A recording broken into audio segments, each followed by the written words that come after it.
Hi, and welcome back to my channel. Today I am reviewing my stay at the Planet Hollywood Resort in Cancun, Mexico. Let me just say, this hotel surprised me a lot. I had read and watched reviews about the resort before I came here, and was still not prepared for what I found at this resort. Let me just preface this review by saying, this place is serious fun, and prepare yourself for getting to know a lot of new people. This resort is all about engagement, and they keep you busy.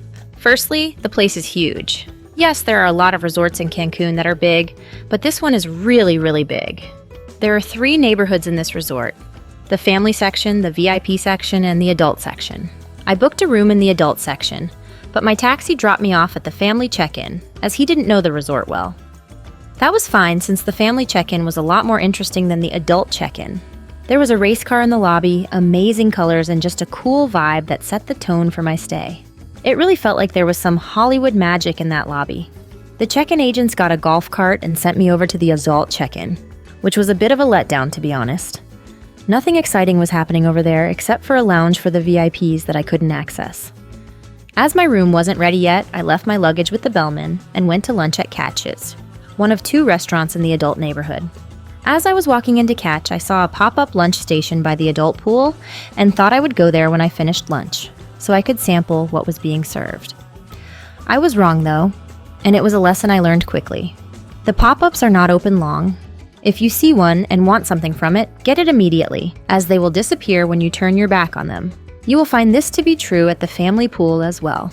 Catch, as the name implies, is a seafood restaurant with very plain decor. It was lunchtime and was not busy, so I got my food quickly.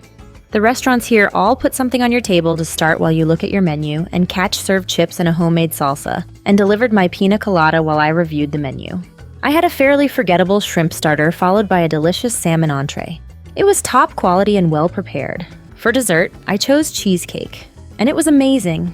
I liked the salmon so much that I came back the next day for lunch expecting another good meal, but was disappointed to have a bad meal. I should have had the salmon. This set the tone for the meals I would have on the property for the rest of my stay. Some food is really great, and some is very poor. You have to learn what to order and what meals to stay away from in order to enjoy the food at Planet Hollywood. I think that is the key to enjoying yourself at this resort. There are so many pools, bars, activities, and restaurants, and you won't like them all. You need to find what works for you. There is so much to choose from. You will find it here. Planet Hollywood really has planned a resort that works for most people. As I said earlier, I booked a room in the adult section, which is called the adult scene. When I arrived at my room, I found a fairly large room with a king bed, a seating area with a flat-screen TV, a liquor dispenser, a coffee setup, and a mini fridge with cold drinks. My balcony looked over the 2 adult restaurants and had a partial view of the adult pool. The bathroom had 2 sinks, a walk-in shower with a rain shower feature, and a lot of shelves and hanging room to unpack. Moving on to the pools at the resort, there are pools in all 3 neighborhoods: adult, family, and their VIP star class. All have cabanas to rent with and without private pools. And they all look pretty much the same regardless of the neighborhood. The VIP section's pool and cabanas are great, but really you don't need to upgrade to have an amazing experience. What makes the VIP neighborhood different is they have dining venues others can't access, and they serve premium liquors. But if you are staying in the VIP section, you need to go to the family pool for the major activities if you have kids, or the adult section to enjoy their activities. So what happens at the family pool, you might ask? So much it would be hard to tell you about everything, so I will hit some of the highlights. They have 3 large pools, including a separate pool where all the games happen, such as water balloon fights, volleyball games, and foam parties. There's a flow rider you can jump on for an extra fee, or grab a free float and enjoy the lazy river. The lazy river, as is true for most of the resort, makes it easy to get a drink, as they even have a bar you can float up to and grab a drink. There is also a huge water park for the smaller kids, with lots of slides and the water features to keep them entertained throughout the day. Adjacent to the water park is the Kids Club, where you can check your kids in for kids' activities and to play with friends. Older kids will find a trampoline park and arcade over by the restaurant section off the main lobby, but those activities will cost you extra.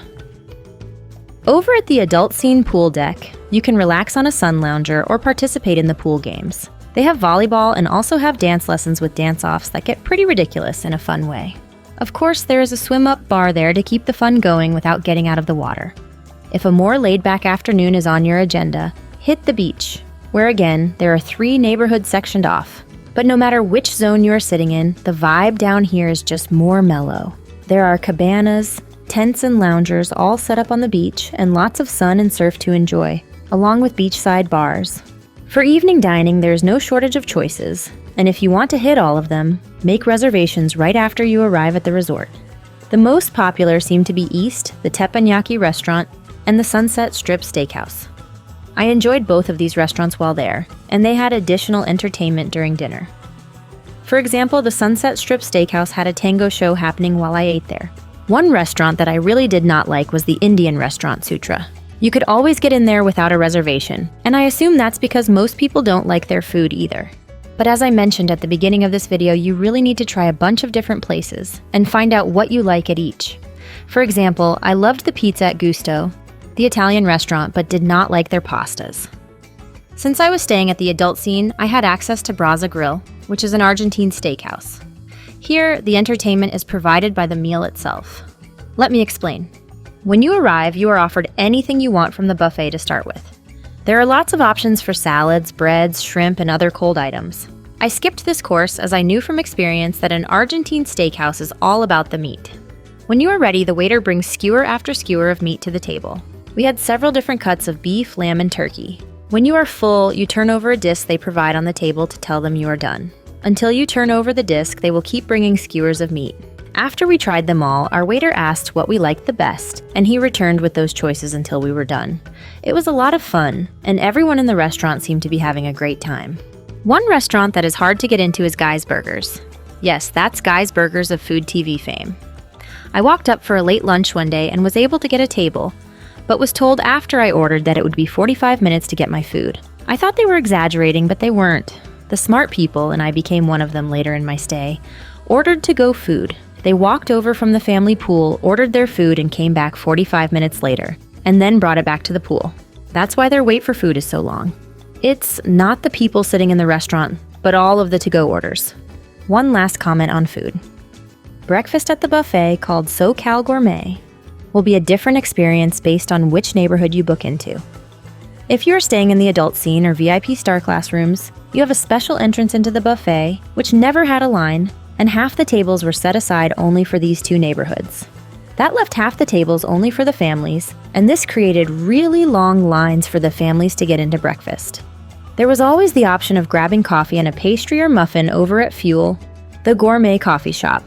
But if you wanted a full meal and were staying in the family neighborhood, you are going to have a long wait for breakfast at SoCal Gourmet.